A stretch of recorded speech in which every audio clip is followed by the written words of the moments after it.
Okay, guys, we're in this part now on mainly non-taxable supplies.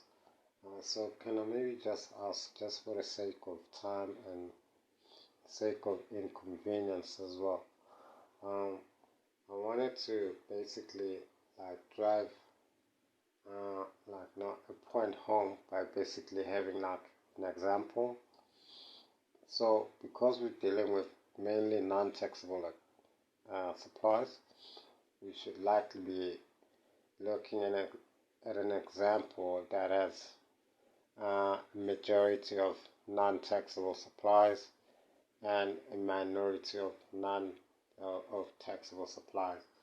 So if we were to take our past example of Gogo Pty, for instance, I think we had a split of 70-30, 60-40, not too sure, doesn't really matter.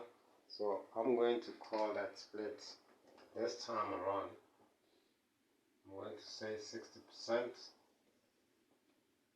of our company now makes 60% of non-taxable supplies and 40% of taxable supplies.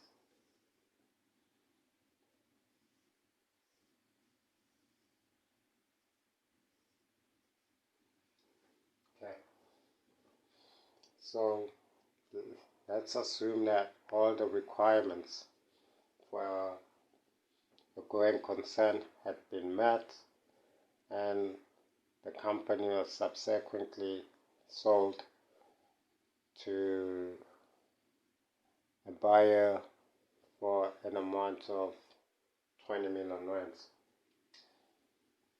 So say 20 million rands, here we are, was the actual cost price,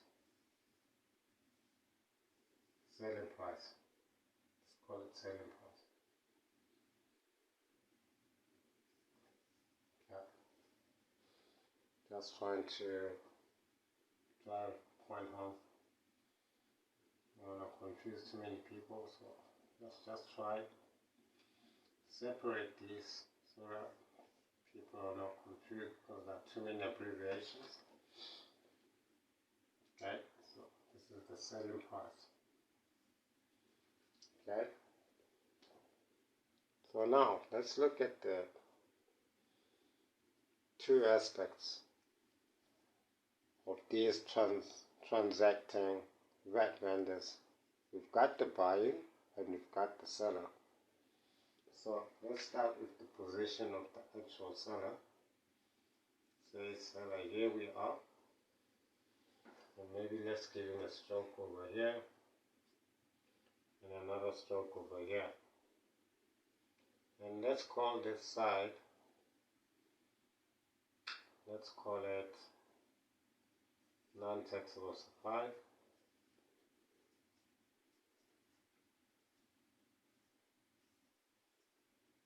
And let's call this side taxable supplies.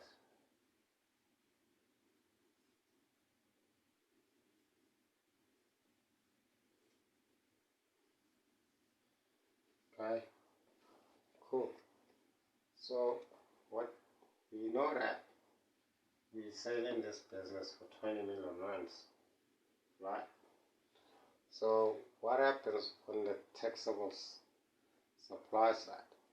So we know that we're basically getting zero rating, or we're basically getting part of the selling price, 40% of that of the selling price, which is that taxable supply side, you're gonna get it for 0%. So it's going to be 40 times 0, basically, which gives us 0. So what are the VAT implications this side? VAT implications are that there is no VAT to account for. There's zero VAT to account for. We've got no VAT implications at all. That's the seller side on the taxable supply side of things. Because as we've built on this logic, the taxable supply side always gets zero rated. So what's happened now on the non-taxable supply side? So on the non-taxable supply side, the 60%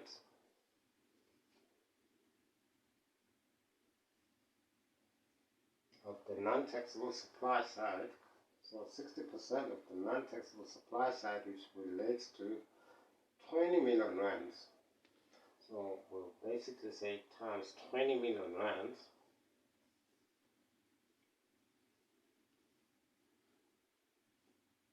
needs to be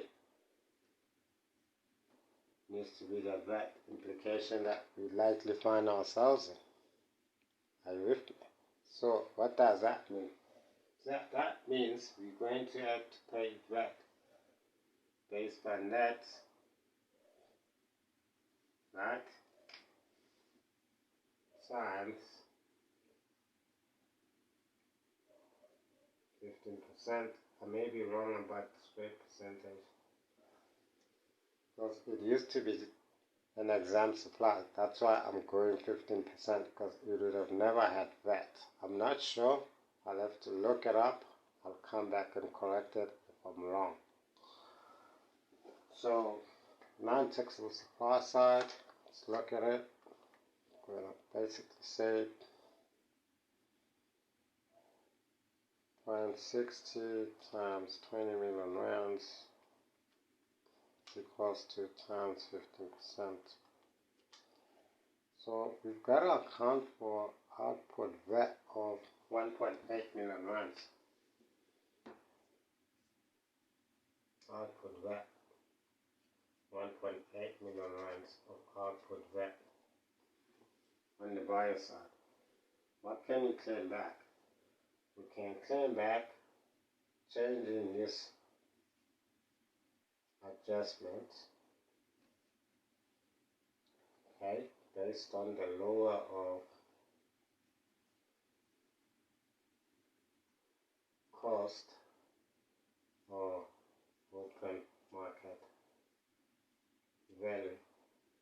Let's assume in our question, like the open market was 20 million rands and the cost was 15 million rands. We are assuming in our provided information. So based on that, that means we will now be able to claim back on lower of either market value is 15, when I put it over here, cost would have been, okay, market value was 20, sorry, market value was 20, right, cost was 15, putting over on top. So which is the lower? The lower is cost, so we'd have been able to claim back on the 15 the low of the cost, which would go as follows: 15 mil times 1.5 over 115. Why is that? I'll go 1.5 over 115 because market value is assumed to include VAT, so cost must include VAT as well. That is the basic. You can't compare apples and bananas. It needs to be bananas and bananas. That's my reason, and that's how I remember it. So I'll go 15 divided by 115. That gives me times 15 million. And that will give us output VAT, which is higher, and substitute not like that. Inverse, I mean input VAT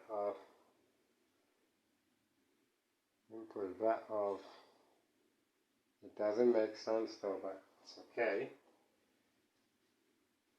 It would never be the case, but I'm just driving the point on. So input that on this side, it's basically 1,956,522.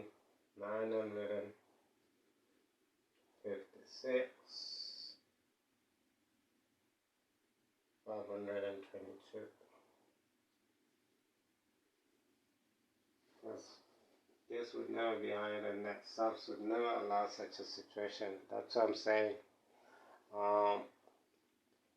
It's not the way that subs would like it, but that's the way it is. So that's the buyer's side.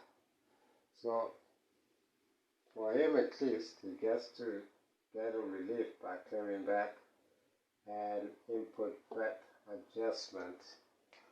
Okay, sorry, I see the mistake. Times 60% as well, of course. We would have, so that also means it needs to be times by 60%. Sorry. So that would have made it to be, no wonder it is high, 1,073,913 rands. Okay, so it's lower, so that's more like it. So yeah, that's basically where we are on the buyer side of things. Hope this makes sense so far.